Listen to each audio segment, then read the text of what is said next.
एकीकडे मनसे आणि ठाकरेंची शिवसेना एकत्र येणार असल्याच्या चर्चा राजकीय वर्तुळात सुरू आहेत।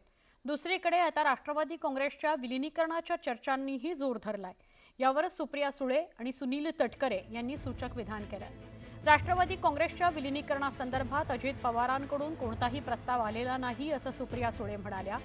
राष्ट्रवादी काँग्रेस पक्ष मोठा करण्यात अनेक लोकांचं योगदान आहे, जे वेगळे झाले त्यांचं सुद्धा योगदान आहे असंही सुप्रिया सुळे सांगायला विसरले नाहीत।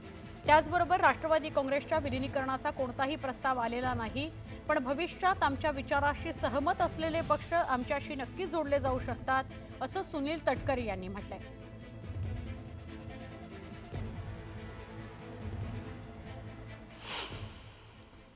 राष्ट्रवादी काँग्रेस पक्ष हा आदरणीय पवार साहेबांनी स्थापन केलेला पक्ष आहे। गेले 26 वर्ष या पक्षामध्ये अनेक लोकांचं खूप मोठं योगदान राहिलेलं आहे। आज जे वेगळे झाले त्यांचंही मोठं योगदान राहिलेलं आहे प्रत्येकाचं। तर त्याच्यामुळे मला असं वाटतं की जो काही निर्णय होईल, एक तर माझ्याकडे कुठलाही प्रस्ताव नाही,